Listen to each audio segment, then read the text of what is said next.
ሰው የሚኖረው በፍርሃት ነው። ሰው የሚኖረው በድንጋጤ ነው። ሰው የሚኖረው ሲወጣ በፍርሃት ነው። ዓለም እንጂ አይደል? አሁን ሲወጡ ፍርሃት ነው፣ ሲገቡም ፍርሃት ነው፣ ሲጓዙም ፍርሃት ነው፣ ሲኖሩም ፍርሃት ነው።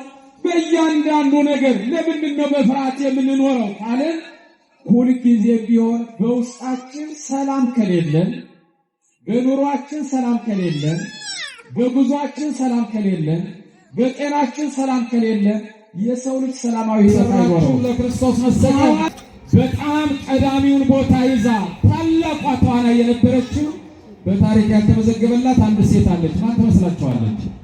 እስከሚያርግበት ቀን ለእያንዳንዱ ሐዋርያት የተገለጠላቸው በሚገርም መንገድ 13 ጊዜ ተገልጦ አነጋግሯቸዋል። በዕለተ ትንሣኤ ዳግም ትንሣኤ የተሰየመበት ብዙ ነገሮች አሉ። አንደኛ አግቦተ ግብር፣ ሁለተኛ ዳግም ትንሣኤ፣ ሶስተኛ ፈጸምን የሚሉ ሶስት ስሞች አሉት። ዳግም ትንሣኤ የተባለው የትንሣኤ ዕለት የተከናወነው ተግባር የተፈጸመው የታየው ድንቅ ተአምር ዛሬም በመደገሙ የትንሣኤ ዕለት በተዘጋ መቃብር ክፈቱልኝ መግነዝ ፍቱልኝ ሳይል ለተነሳ በተዘጋ በር ገብቶ ሰላም ለእናንተ ይሁን ስላለ በዚያ ዕለት የተከናወኑ ምስጢራት የተከናወኑ ተግባራት ዛሬ ስለተደገሙ ዳግም ትንሣኤ ዳግመኛ ትንሣኤ ይባላል። ሁለተኛው አግቦተ ግብር ማለት ከደቀ መዛሙርቱ ጋር ቅድም ግብረ ዘዋን ከሚፈጸምኩ የሰጠኸኝን ስራ ያዘዝከኝን ስራ ፈጸሙ አጠናቀቁ የሚልና በሌላም ከሐዋርያት ጋር በነበረው አንድነት በነበረው ህብረት በነበረው ግንኙነት አግቦተ ግብር የሚል የ40ኛ ቀኑን የበዓለ ጰራቅሊጦስን በዛሬው ዕለትም አግቦተ ግብር የሚል ድጋሜ ስያሜ ተሰጥቶታል። በሌላ መንገድ ፈጸምን ጨረስን።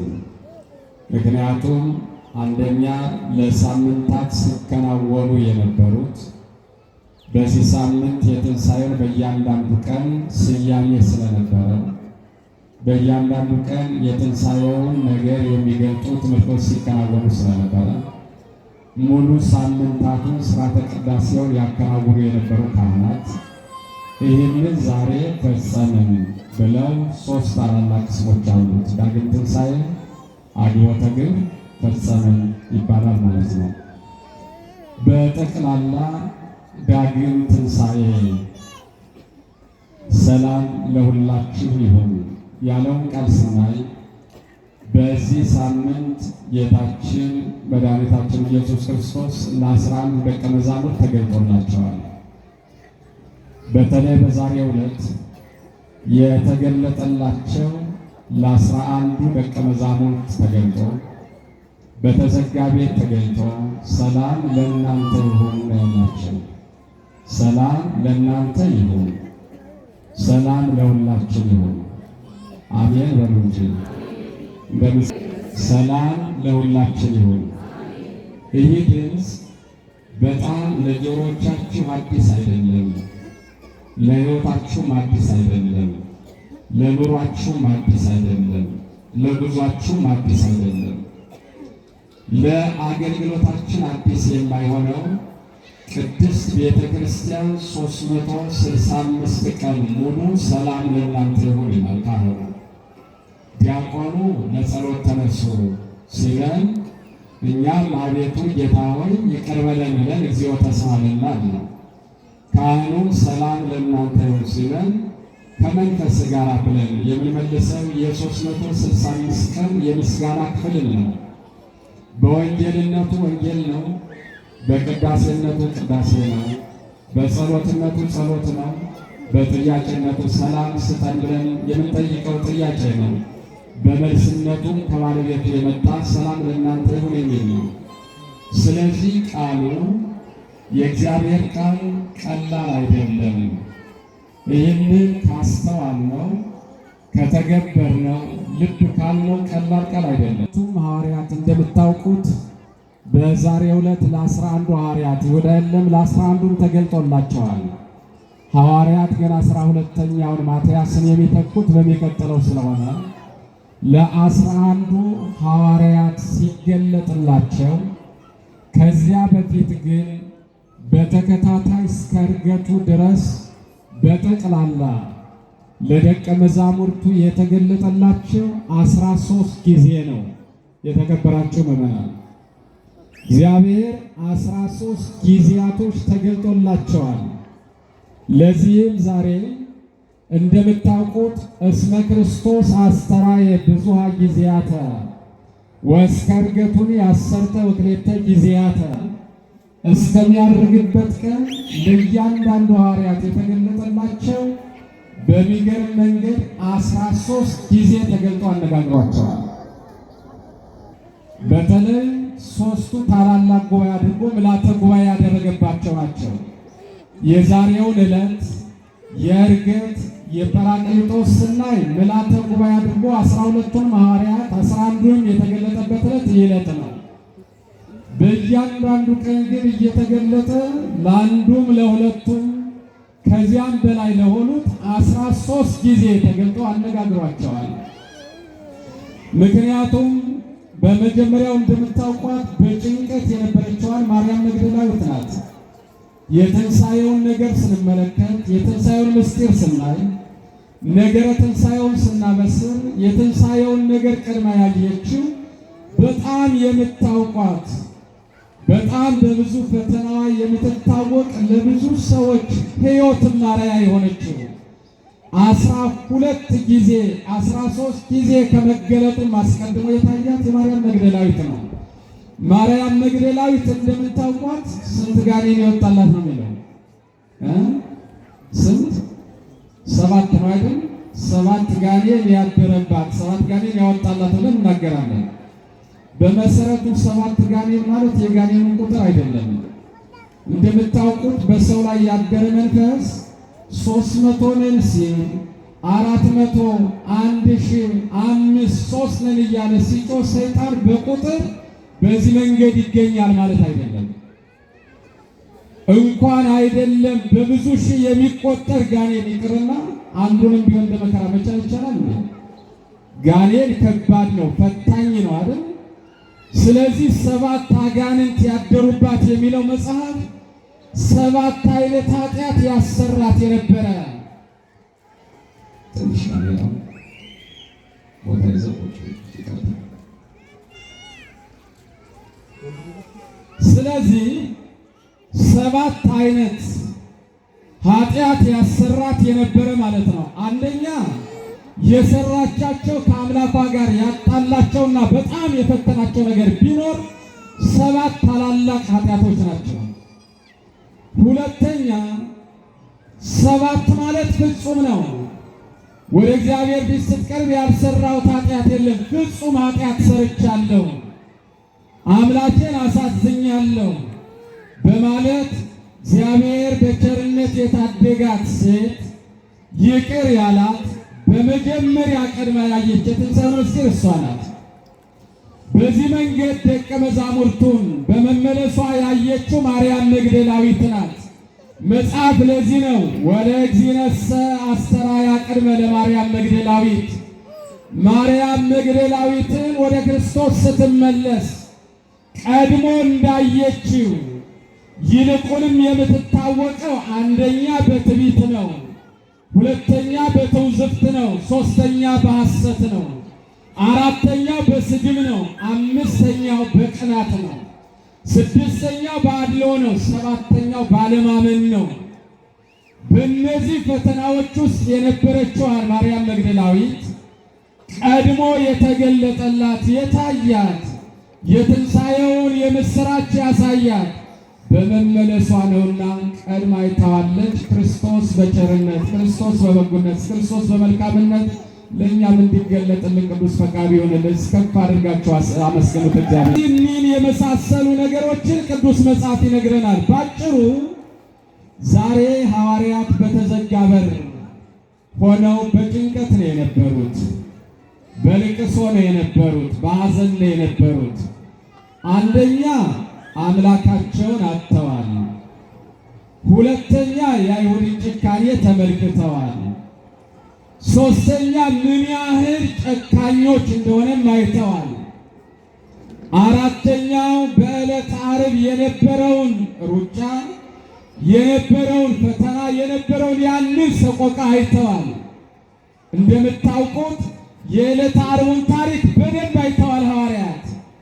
የዕለተ ዓርብን በዕለተ ዓርብ ስላያችሁት ብዙ ጊዜ የታሪኩን ቀዳሚ ቦታ ክርስቶስ በ30 ብር መሸጡን በፈተና መፈተኑን እናያለን እንጂ ታሪክ ያልተነገረላት ትልቁን ሥራ የሰራችው ለክርስቶስ መሰቀል በጣም ቀዳሚውን ቦታ ይዛ ታላቋ ተዋናይ የነበረችው በታሪክ ያልተመዘገበላት አንድ ሴት አለች። ማን ትመስላችኋለች? በጣም ከብት ሥራ የሰራች ማን ናት? ሰላም በቤቷ የሌለ፣ ሰላም በሕይወቷ የሌለ፣ ሰላም በጤናዋ የሌለ፣ ሰላም በኑሯ ያልነበረ ግን በጣም ትልቁን ሚና የተጫወተችው የይሁዳ ሚስት ናት። የይሁዳ ሚስት ታሪኳ ተነግሮላት አያውቅም። ቢሲተ ይሁዳ በመጀመሪያ በጣም ምን አገናኘው ልንል እንችላለን።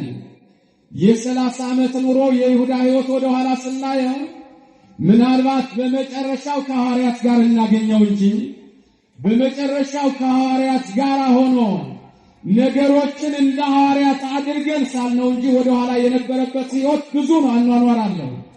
በሽፍትነቱ ይታወቃል። ፈያታዊ ዘየማንን የመሰለ እንደሱ ፈያታዊ ዘጸጋምን የመሰለ የይሁዳ ሕይወት ወደ ኋላ ያለውን ጥናስታዩ ብዙ ነው። ሚስት ነበረችው። ሚስቱ የበርባን እህት ናት።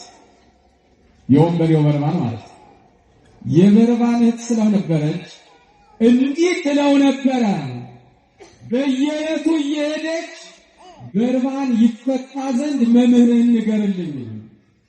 መምህርን ነገ በርባን ባይፈታ የበርባን መከራ፣ የበርባን ሰቆቃ፣ የበርባን እስራት የመምህር ይሆናል እያለች ተነግረው ነበረ። በዚህን ሰዓት ይሁዳ ሰላም ያጣው አንደኛ በፍቅረ ነዋይ ነው፣ ሁለተኛ በኑሮው ነው፣ ሶስተኛ በሚስቱ ነው፣ አራተኛውና የመጨረሻው ደግሞ ባደረገው ድርጊት ነው። ታዲያ ይሄድና መምህር ሆይ በርባን ይፈታ እባክህ፣ ብዙ ሕዝብ ይከተልሃል።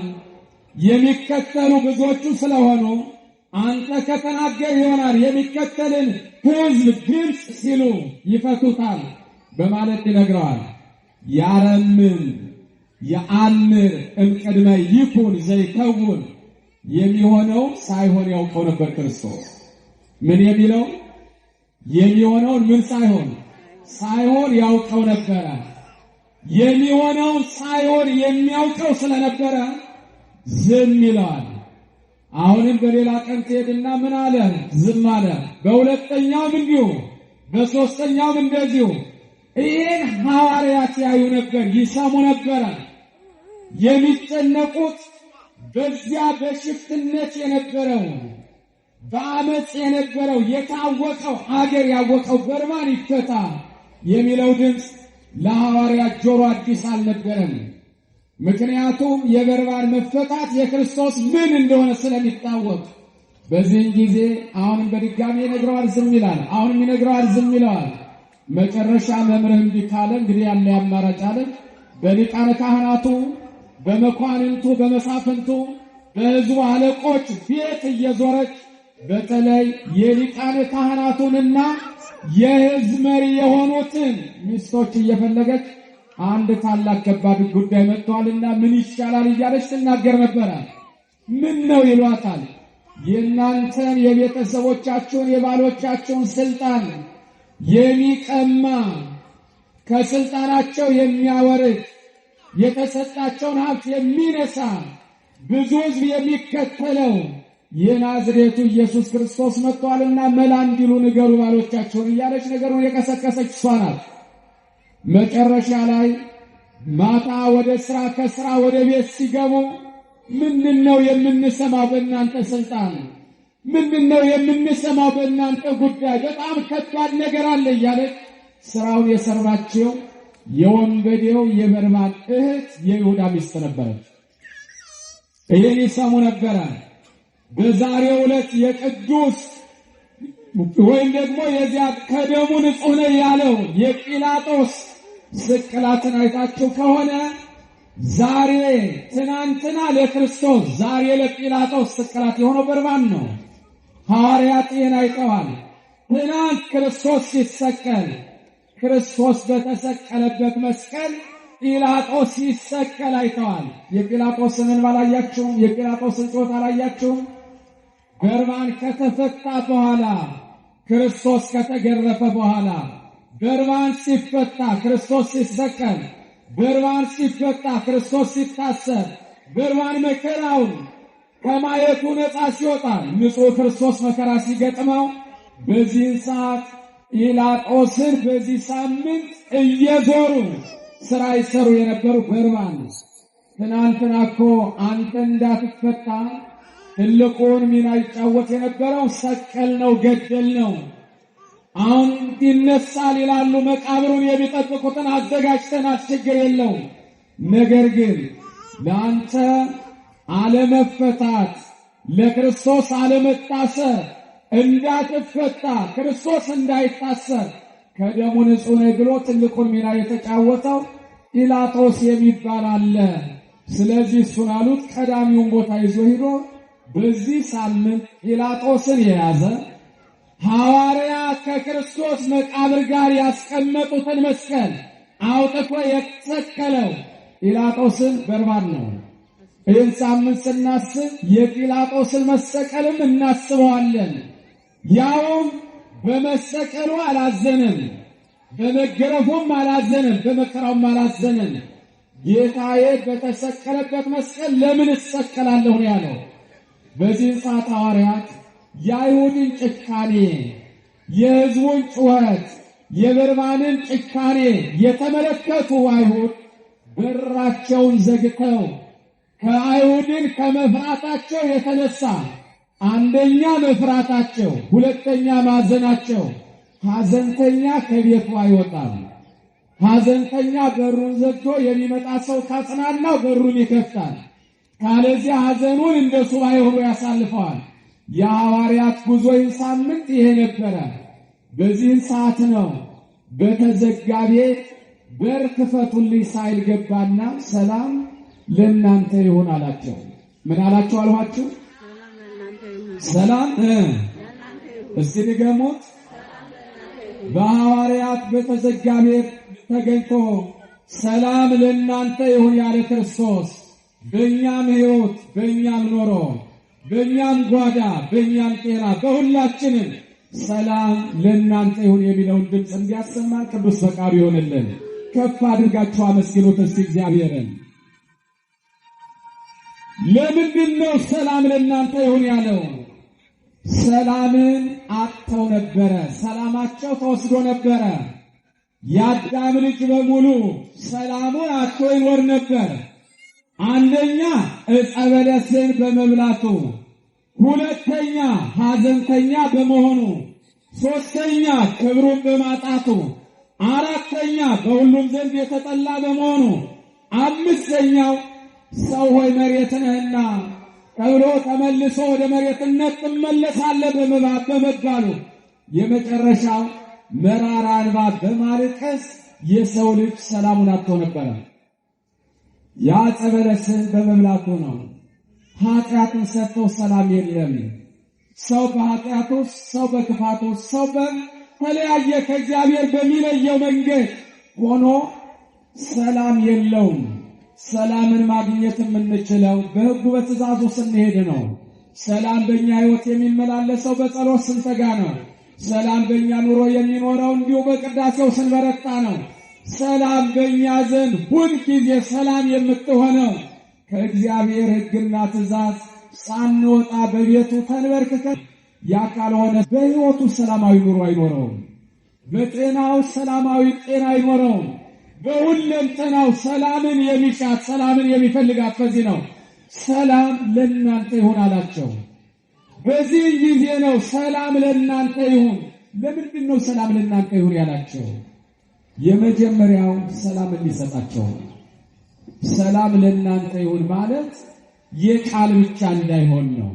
እኛም ሰላም ለእናንተ ይሁን የሚለውን ቃል ሰዎችን ሰላም ስንል፣ ለሰው ልጅ ሰላምታ ስናቀርብ፣ ለሰው ልጅ ሰላምን ስንመኝ ሰላም ለእናንተ ይሁን ካልነ ጤናማ ሰላምታ እንስጣቸው። ጤናማ ሰላም ለአንተ ይሁን ማለት ሰላማዊ ሕይወት፣ ሰላማዊ ጤና፣ ሰላም ያለው ኑሮ፣ ሰላም ያለው ጉዞ ይኑርህ ማለት ነው።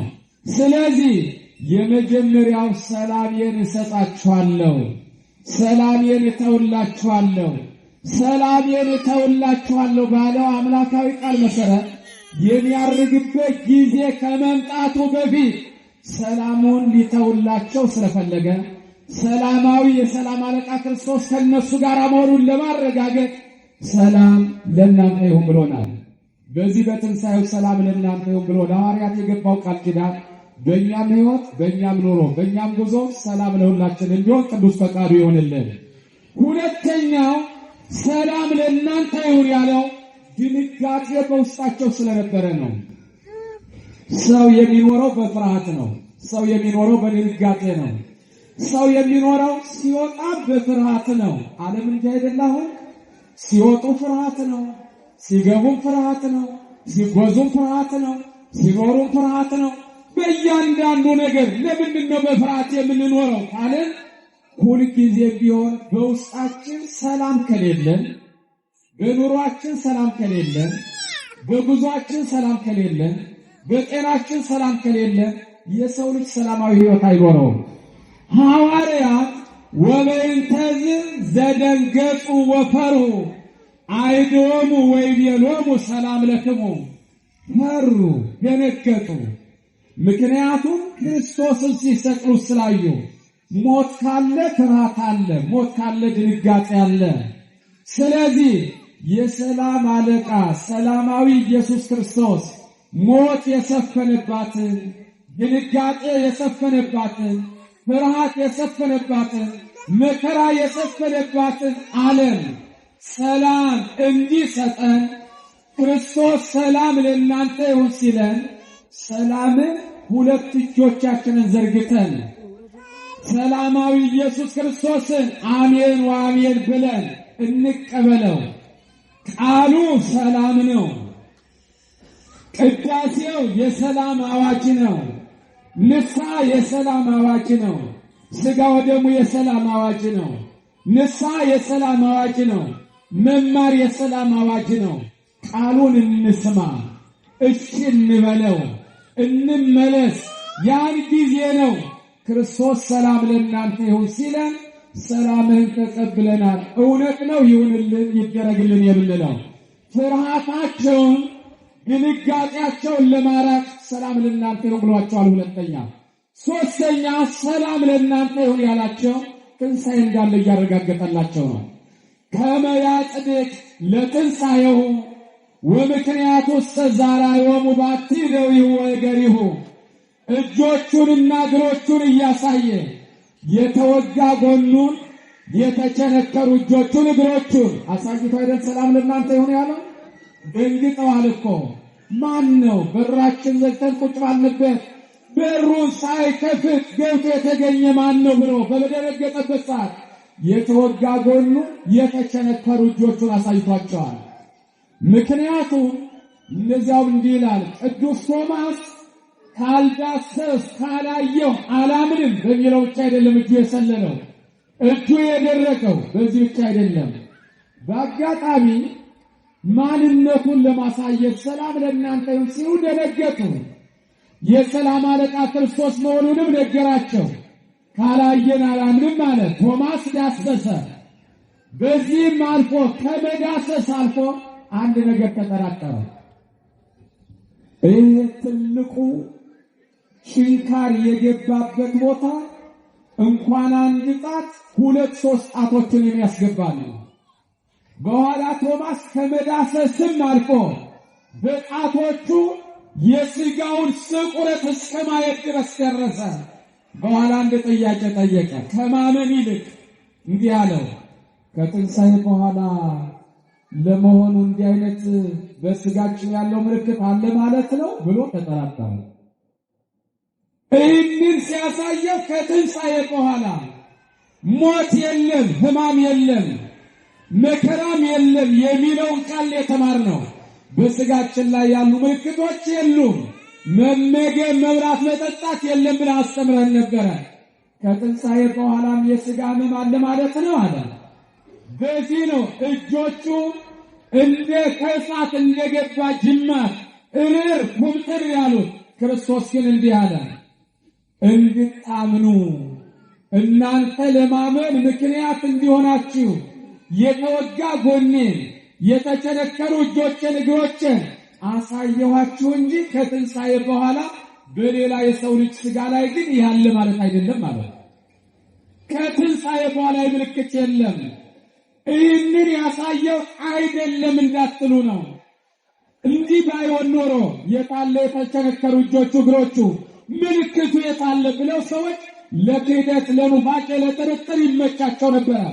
ባልመገብም ደግሞ ያማ ቢሆን ኖሮ እኮ ትናንት ከኃጢአተኞች ጋር ይበላ ይጠጣ ነበር፣ ዛሬ ለምን ሲበላ እናየው እንዳትሉ ነው የሚበላላችሁን እስከ ማለት ድረስ የደረሰው።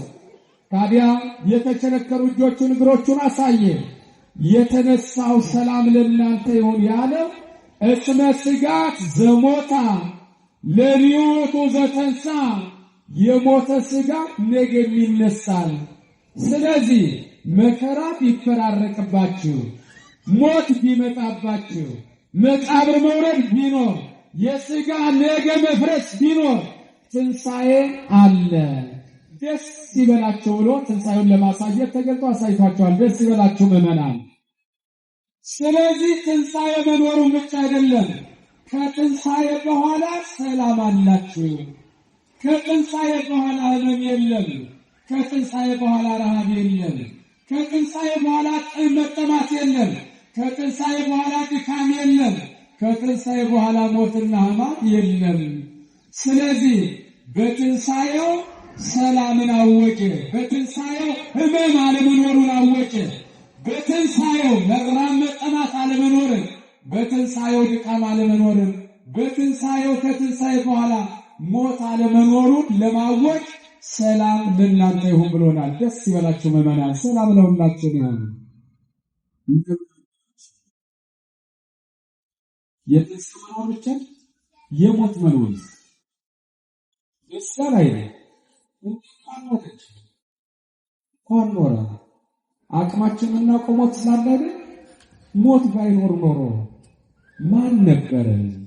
እንዴት ነበረ? ለመሆኑ ኧረ ሞት ጥሩ ነው። የሁሉ የማያንኳኳው ጓዳም የለውም፣ የማይገባበት ቤትም የለም። ወይምህሮ ለባዕር በእንተ ብዕሉ፣ ባለጸጋን ስለ ሀብቱ፣ ድሃን ስለ ድህነቱ፣ ባለስልጣንን ስለ ስልጣኑ፣ ካህንን ስለ ክህነቱ፣ ሁሉንም ስለ ሁሉም ነገር ማለት ይችላል። ሞት አይችልም። በስልጣን ከክርስቶስ የበለጣለ፣ በክህነት ከሐዋርያት የበለጣለ፣ በጻድቅነት ከአቡነ ገብረ መንፈስ ቅዱስ ከአቡነ ተክለ ሃይማኖት የበለጣለ፣ በነገሥታቱ ቅዱሳን ነገሥታት ከነሱ የበለጣለ። ግን ሞት አለ። ሞት አለ። ሞትማ እንደ ወርቅ የሚያጠራ ሁሉንም የሚፈትን አቅልጦ የሚሰራ ሰውን ሰው መሆኑን አቅሙን የሚያውቀው በሞት ነው። ግን በሞት ብቻ ደግሞ አልደመደመው። ትንሣኤ አለ። በትንሣኤው ከክርስቶስ ፊት መቆም አለ። ድምፁን መስማት አለ። ፍርዱን መስማት አለ። ታዲያ ይሮጣል ቀኑ እንዳያችሁ ሳናስበው። እንዴት ነው እንደው ትንሽ እንደኔ እድሜያችሁ ገፋ ያለ አሁን ማሰላሰል ተጀመረ። ምን ያህል ነው? ኧረ እንኳን እኔ 40 ዓመት ሞልቶኛል፣ 50 ዓመት ነው። ባገኝ 30 ነው፣ ቢኖረኝ 20 ዓመት ነው። ምን አለ እዚህ በኋላ ነው? ትንሣኤው ነው ትዝ የሚላችሁ። ሞት ነው ትንሣኤ ነው የሚያስፈራው። ምን ችግር በኋላ አውረድ የለም። ከትንሣኤ በኋላ በዓለም የምንሰማው ጫጫታ፣ የምንሰማው ሐዘን፣ የምንሰማው ሰቆቃ የለም። ከትንሣኤ በኋላ የምናየው መውደቅ መነሳት የለም። ከትንሣኤ በኋላ ታች ላይ ታላቅ ታናሽ የለም። በተሰጠው ክብር፣ በተሰጠው ጸጋ፣ በተሰጠው ቦታ አንድ በላይ ሲያመሰግኑ መኖር ነው። ስለዚህ የትንሣኤውን ነገር ሊያረጋግጥ አይዟችሁ ሞት ቢኖርም ትንሣኤ አለ ለማለት ተነሳና ሰላም ለሁላችሁ ይሁን አለ። ሰላም ለሁላችን ይሁን። አመስግኑት እግዚአብሔር። በመቀጠል ዛሬ ሰላም ለእናንተ ይሁን ያለው ልባቸውን ሊያጸና ስለፈለገ ነው።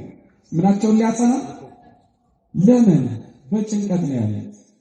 በደስታ ነው ያላችሁት? በጭንቀት ነው ያላችሁት? ምን በዚህ ዓለም ደስተኞች ናችሁ? በጣም ደስ ይላል ዓለሙ። አይኖቻችን ጥሩ ነገር ያያሉ፣ ጆሮቻችን ጥሩ ነገር ይሰማል፣ አንደበታችን ጥሩ ነገር ይናገራል፣ እግሮቻችን በጥሩ ነገሮች ላይ ይመላለሳሉ። የለም። ለዚህ አይደል አምስቱም ጉዳዮች በደሉ፣ በአምስቱም ጉዳዮች ግን ካሰልንና ትንሣኤውን አሳየን። አይኖቻችሁ በለስን አይተው በድለዋል፣ እኔም የእናንተን ፍርድ የእናንተን መከራ በአደባባይ ላይ እያየሁ ተቀብዬላችኋለሁ። ጆሮቻችሁ የሰይጣንን ክፉ ሐሳብ ሰምተው በድለዋል፣ እኔም የአይሁድን ስድብ ሰማሁና ካስሁላችሁ። እጆቻችሁ የዕፀ በለስን ቅጠል በመቁረጥ በመቅጠፍ እግሮቻችሁ ወደ ኃጢአት ቦታ በመሄድ በድለዋል፣ እጆቼን እግሮቼን ተቸነከሩ ካስሁላችሁ። አንደበታችሁ ክፉ መናገር በድለዋል፣ መራራ ሐሞትን ጠጣውና ካስሁላችሁ በማለት በእነዚህ ነገሮች ሁሉ መከራ ተቀበለና ሞታችን ሞተ፣ ትንሣኤያችንንም ተነሳ። የሚገርመው ሞታችንን ሞተ፣ ትንሣኤውን ግን ሰጠን። በሞታችን የእሱን ሞት የእሱን መከራ እንሞት ብንል አንችለውም። የእኛን ሞት የእሱ ሞት አላደረገውም። የእሱ ሞት አጥንቱ ስጋው አልቆ ደሙ ፈሶ አጥንቱ ሲቆጠር ድረስ መከራ ተቀብሎ ነው። የእኛ ሞት እንቅልፍ ነው አይደል? የክርስቶስን ሞት እንሞታለን ይላል። የክርስቶስን ሞት እንሞታለን ይሉ ሰማዕታት ናቸው። በሰይፍ በእሳት በስለት መከራ በመቀበል የእኛ ግን ታመን የምንሞት ከሆነ የክርስቶስን ሞት ነው የምንለው አይደል? እንደ እንቅልፍ ነው እንጂ ነዋም ነው እንጂ ድካም እኮ ነው፣ መጠነኛ ድካም ነው። ስለዚህ ነው ሞትን መጽሐፍ ለዚህ አይደል እንዲህ ያለ እንዲያው ሞትን እንዲያዋለ የሚለውን ቃላት ሰማችሁትም? ትምህርቴን ጠቅልያለሁ። ሞት ሄዶ በእያንዳንዱ ጓዳ ጥያቄ ቀርቧል። ይህን ታውቃላችሁ። ቅዱሳን ተጠይቀዋል፣ ባለጸጎች ተጠይቀዋል፣ ነዳያን ተጠይቀዋል፣ ሕሙማን ተጠይቀዋል፣ ድሆች ተጠይቀዋል። መጽሐፍ ነው እንዲህ የሚለው። አንድ ቅዱስ ወደ ባለጸጎቹ ቤት ገባና ሞት ለእናንተ ዘንድ እንዴት ነው አላቸው። መፍረቱ ለብዑላን፣ እንደ ሞት መፈራው የለኝም ብሎ የመለሰለት ባለ ሀብት አለ። ሄደና እንደገና ኃያላኑን ጠየቃቸው። እኮ ውእቱ ሞት ኃያላን ሞት በእናንተ ዘንድ እንዴት ነው? መደንገጾቱ ለኃያላን፣ ለእኛ በጣም አስደንጋጭ ነው አሉ። ቀጠለ። ሌሎቹን ደግሞ ጠየቀ። ማንን? ሕሙማንን፣ የታመሙትን። ሞት በእናንተ ዘንድ ምንድን ነው? በገንዘብ አይገዛም እንጂ በጣም ብንገዛው ደስ ባለን ነበር። በጣም የምንወደውን የምንፈልገው ነው፣ ግን ልናገኘው አልቻልንም አሉ። ነዳያንን ሄደና ነዳያን ሞት በእናንተ ዘንድ ምንድን ነው? በእኛ ዘንድ ሞት ምንም አይልም፣ በጣም ጥሩ ነው፣ እንፈልገዋለን አሉት። ቅዱሳንን ሄደና ሞት በእናንተ ዘንድ ምንድን ነው? እረፍት ነው። ለምን እረፍት አላቸው? ትንሣኤ ስላለ። ለቅዱሳን እረፍት ነው። ለሚጾም ሰው፣ ለሚጸልይ ሰው፣ ለሚያስቀድስ ሰው፣ ሥጋውን ደሙን ለተቀበለ በንስሐ ላለ ሰው ሞት ምንድን ነው ከተባለ ትንሣኤ ነው የሚጠብቀው። ስለዚህ ሰላም ለእናንተ ይሁን ያለው ወአሰሰለ እምኔሆሙ ህሊና እኪት፣ ከነሱ ህሊና እኪተ በጣም ክፉ ሐሳብ ገብቶ ነበር። እንዲህ የሚል በቃ በሐዘን እንመታ እንጨነቅ ብለው በጣም ተጨንቀው ነበር። ይህን ሊያረቅ ስለፈለገ ሰላም ለእናንተ ይሁን ብሏቸዋል። የመጨረሻው ሰላም ለእናንተ ይሁን ያላችሁ ለምንድን ነው ከተባለ ስለ ፍቅሩ ነው። ስለምን ሆኖ አሏችሁ? ስለ ፍቅሩ ነው። ሰላም ለእናንተ ይሁን የሚል ድምፅ በቅዳሴው ስትሰሙ፣ በጸሎቱ ስትሰሙ፣ በወንጌሉ ስትሰሙ ጌታ ምን ያህል ቢወደኝ ነው። ሁልጊዜ በሕይወቴ ሰላም የለም፣ በልቤ ሰላም የለም፣ በጉዞዬ ሰላም የለኝም፣ ግን ሁልጊዜ ሰላም ላንተ ይሁን ይለኛል። ስለዚህ ትናንትና በተዘጋ በር ገብተህ ነው ሰላም ያልኸው። ዛሬስ ሰላም ያጣ ልብ አለ። በተዘጋ ልብ ገብተህ ሰላምህን ስጠን። ሰላምን ያጣ ጆሮ አለ። በጆሮአችን የሰላም አዋጅን አሰማን። ሰላም የተከደነባቸው ዓይኖች አሉ። ሰላምን እንድናይ አድርገን። ሰላምን የማያበስሩ አንደበቶች አሉ። ሰላምን የምናበስርበት አንደበት ስጠን። ስለዚህ በተዘጋ ልብ በተዘጋ ጆሮ ገብቶ ሰይጣን እንዳሳተ ሰላማችን እንደነሳን በተዘጋ ጆሮ ውስጥ ገብተህ ሰላምን የምትሰጥ አንተ ነህ። በተዘጋ ልብ ገብተህ ሰላምን የምትሰጥ አንተ ነህ። በተዘጋ መቃብር ገብተህ ለሙታን የትንሣኤውን ብርሃን የሰጠ ሰላምን ያወጅ አንተ ነህ። ስለዚህ በሐዋርያት በተዘጋ ቤት ገብተህ ሰላም እንዳላቸው በሀገራችን፣ በቤተ ክርስቲያናችን፣ በዓለማችን በሰው ልጆች ሁሉ ሰላም ለእናንተ ይሁን ካል ምን ይሳንሃል? ሰላም ሰላም እንባባላለን፣ ግን ሰላም የለንም፣ ፍቅር የለንም። ሰላሙን ስጠን ብለን በጸሎት በርትተን ሰላም ቀላል አይደለምና እግዚአብሔር ክፉን ነገር አርቆ በሰላም በፍቅር በአንድነት ይህችን ጥቂት ዘመን ጥቂት ዓመታት በንስሐ ሕይወት ተመላልሰን መንግሥተ ሰማያትን እንድንወርስ የሚሳነው ነገር የለምና በተዘጋ ቤት ተገኝቶ ሰላም ለእናንተ ይሁን እንዳለ በሕይወታችሁ፣ በኑሯችሁ፣ በቤታችሁ፣ በልባችሁ፣ በጓዳችሁ ሁሉ ሰላምን ያጣችሁ በጠቅላላ ሰላም ለእናንተ ይሁን የሚለውን የሕይወት ቃል እግዚአብሔር በቸርነት ያሰማን። እመቤታችን የሐዋርያት ያደለውን ሰላም የሰጠውን ሰላም ያወጀውን ሰላም